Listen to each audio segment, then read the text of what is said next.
ju flisni për beteja, ndërsa unë flas edhe për ndëshkimin e banorëve vendas, për shembull ndëshkimi i Borovës.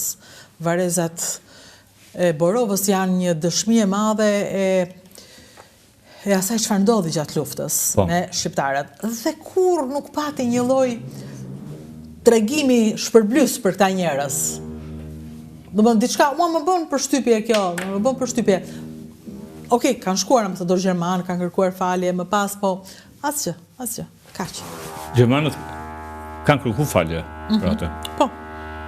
Dhe ambasada gjermane nuk e kam shumë saktë, po nga sa kam parë në shtyp, e ka sponsorizuar atë rindërtimin e lapidarit aty në Borov.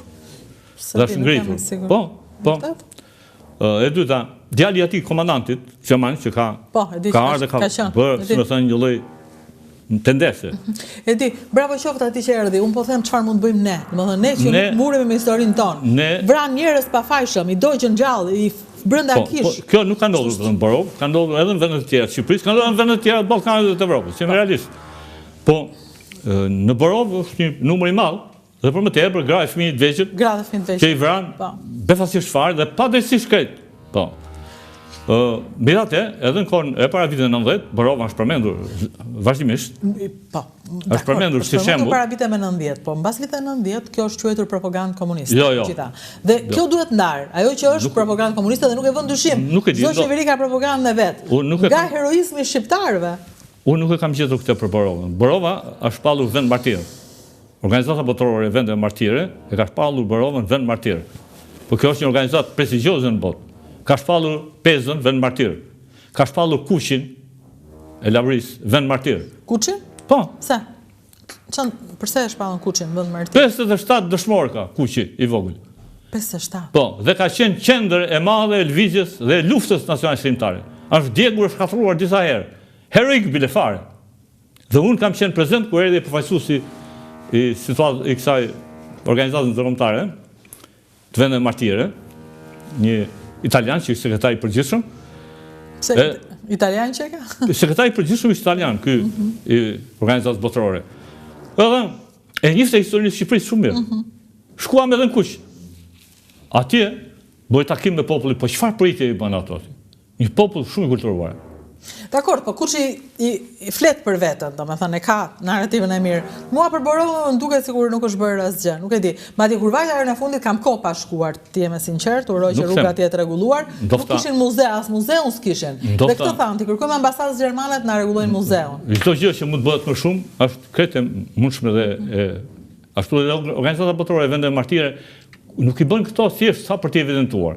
Në fakt ajo gjithnjë i bën këto me qëllim që qeveritë e vendet tilla demokratike të nxiten për të bërë më shumë investime atje, për të shpërblyer disi banorë. Patjetër, se unë këtë mendoj, kur ata më thanë muzeu, po tani po bëni ujësjellsin tash, po rregulloni këtë rrugën, sepse ata kanë fonde, ambasada gjermane ka shumë fonde, të cilat i shfryzon kryesisht për të folur për aktivitetin. Po jo, duhet bëhet qeveria jonë, jo vëmë ambasada amerikane. Qeverinë nuk e shikoj fare unë që të ketë bërë ndonjë gjë për Borovën, nuk e di, më duket një qytet, një vend për cilin ne nuk flasim fare. Kaq Borova është nga vendet më mbreslënse në Shqipëri. Duhet shkojmë për herë në Borovë dhe të çojmë lule, se nuk e di. Do them diçka prapë për Kuqin. Po. Kur nisëm me shku nga Vlora në Kuq, ky sekretari i përgjithshëm, që ishte i luftës dytë botërore dhe ai vet, më thot mua 3 herë rresht kur unë dalem, pse kjo rrugë? Në fakt ajo është një rrugë e pashtruar edhe ngushtë. Rruga për në Kuq? Për në Kuq. Po, tani më në fund është bërë. Më tha një herë, më tha 2 herë, kur më tha herën e tretë, me thënë drejtën, e pash që kështërësisht, mendoja se e njëse më, i thash dëgjoj. Në këtë rrugë që shini ju, i thash këtu janë të gjithë ministrat e transportit, generalët, ministrat e jashtëm, të gjithë o kanë lindur, o kanë pas lidhje me këtë krahinit, thash. Kurse kanë bërë ata për vetë në tyre, si mendon ti? Më tha mua, po, mirë, tha po, pse se kanë bërë, tha? I thash, nuk e di, ata që ta thonë. Tha, unë e di përgjigjen, thaj. Pse i thash?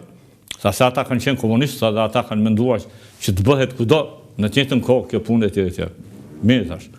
Në fakt atje u tha, sa shkua, u tha, ju meritoni një rrugë më të mirë.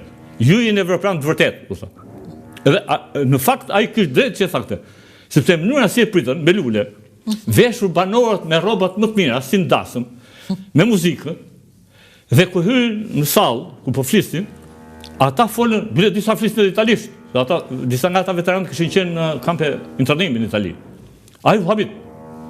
Edhe folin me shumë me fjalë të mira e të zgjedhura për banorët e kuqit. Pastaj shkuam edhe te varrëtet e dëshmorëve atje. Ajo rruga nuk u bë për një kohë gjatë, fakt. Është bërë vonë to 3-4 vjet të fundit, është bërë dhe shtosh që bërë një rrugë mirë.